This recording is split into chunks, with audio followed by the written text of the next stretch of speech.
ज्ञानवापी मस्जिद में पहले दिन के सर्वे में क्या हासिल हुआ, इस बारे में पूछने पर दोनों पक्ष कुछ भी बताने से बच रहे हैं, क्योंकि यह सर्वे कोर्ट की निगरानी में हो रहा है और कोर्ट की एक एक चीज पर नजर है।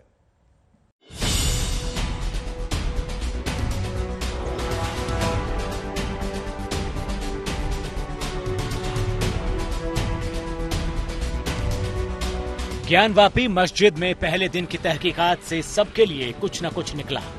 घड़ी ने 12 बजे का वक्त बताया तो पहले दिन के सर्वे का पहला दौर समाप्त हुआ। जांच टीम एक एक कर मस्जिद से बाहर निकली। हिंदू पक्षकार बाहर आए तो भाव भंगिमा में कुछ बड़ा हासिल करने का भाव था। एक पक्षकार तो यहाँ तक बोल गए कि जो कुछ दिखा और मिला है वो कल्पना से परे है।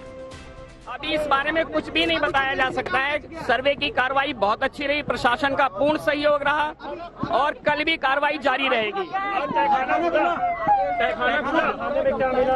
देखिए, मैंने कहा मैं कुछ नहीं बता सकता अभी। तहखाना खुला कि नहीं बच्ची, ये बता दीजिए। जी, मैंने कहा ना, बिल्कुल सारी चीजें, तहखाना खोला गया, प्रशासन ने पूर्ण सहयोग किया, कार्रवाई बहुत अच्छी रही। कार्रवाई जारी रहेगी? जी, जारी रहेगी। अदालत की सख्ती है, कुछ भी कहने पर पाबंदी है। पक्षकार कुछ भी खुलकर नहीं कह रहे, क्योंकि उनके बयान इस वक्त बेहद अहम हो जाते हैं। इसीलिए बार बार पूछने पर भी कोई कुछ नहीं बता रहा। एडवोकेट सुभाष नंदन है। सुभाष जी, बताइए किस तरीके से आज की प्रक्रिया हुई है, कि हमने देखा सुबह से नजर थी सबकी। संतुष्ट है आप किस तरीके की प्रक्रिया? बिल्कुल संतुष्ट है, सकारात्मक चल रहा है, भरपूर सहयोग सबका मिल रहा है और बड़े शांतिपूर्ण ढंग से कार्रवाई बढ़ते जा रही है आगे, कहीं कोई दिक्कत नहीं है। कुल तय समय पे शुरू हो गई, प्रातः 8 बजे शुरू हो गई, 12 बजे तक चली है। कल पुनः फिर उसी समय पे शुरू होगी और 12 बजे तक वो प्रक्रिया चलेगी। वो ये है कि वो कल चलेगी या परसों भी चलेगी, इस बारे में हम नहीं कह सकते।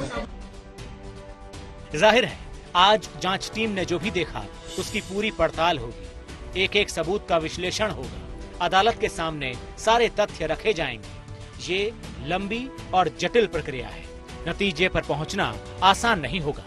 मुस्लिम पक्षकार भी खामोश हैं, आज की तहकीकात को लेकर कुछ भी कहने से बच रहे हैं। अच्छे तरीके से हुई जी। जिस तरह से ये लोग बता रहे हैं कि उनमें विक्ट्री का साइन दिखा रहे हैं। नहीं, ऐसा कुछ नहीं है। जो है वो कोर्ट में आवेगी रिपोर्ट तो देखा जाएगा। तो ये क्या बता रहा है कि उसमें अंदर जो कुछ नहीं बता रहा है। आप लोगों को एतराज था? कोई एतराज। कोर्ट का जो डायरेक्शन है उससे हमने कमीशन कार्रवाई संपन्न कराया। तो सहयोग किया प्रशासन? हम लोगों ने सहयोग किया, प्रशासन ने बहुत सहयोग किया। कोई शिकायत नहीं, न प्रशासन से किसी से नहीं कोई शिकायत। जो कुछ मिला है अभी कार्रवाई, अभी क्या मिला है क्या नहीं मिला, ये कमीशन रिपोर्ट अपनी देगी तब देखा जाएगा इस पर। अभी कार्रवाई अभी कार्रवाई 75% हुई, 25% बाकी है। हाँ, इसमें क्या मिला इतने दिनों में? कुछ नहीं मिला है, न कुछ। ये रिपोर्ट कमिश्नर देगा। हिंदू हो या मुस्लिम, इस केस में जो भी पक्षकार जुड़े हैं वो संयम दिखा रहे हैं, तौल तौल कर बोल रहे हैं। लेकिन नेताओं की एक ऐसी बिरादरी है जिनकी जुबान आक्रामक है। वो ज्ञानवापी और बाबरी को एक ही तराजू में तौलने पर आमादा है। इनमें सबसे आगे असदुद्दीन ओवैसी है। तो यही बताने आया हूं और हुकूमत को भी ये बता रहा हूं कि हमने एक बाबरी मस्जिद को खोया, अब दूसरी मस्जिद को हरगिज नहीं खोएंगे। याद तुमने मक्कारी और अय्यारी से इंसाफ का कत्ल करके तुमने हमारी मस्जिद को हमसे छीना, आप दूसरी मस्जिद नहीं छीन पाओगे। याद रखो, अब हम तुम्हारी इन बातों का भरोसा नहीं करने वाले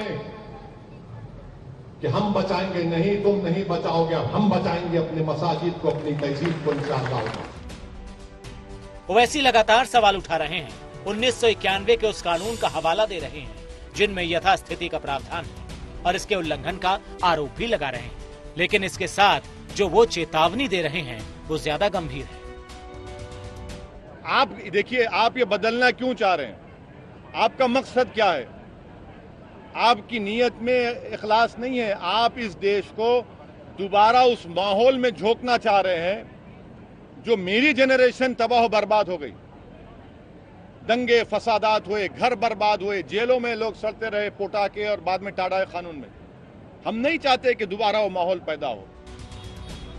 ओवैसी बंधु अपनी सियासत के चक्कर में मुसलमानों की हिमायत करते हैं, इसमें कुछ गलत नहीं है, लेकिन उनके ऐसे बयान आग लगाने वाले साबित हो सकते हैं। उन्हें समझना चाहिए कि सब कुछ अदालत की देखरेख में चल रहा है और अदालत सवालों से परे होती है।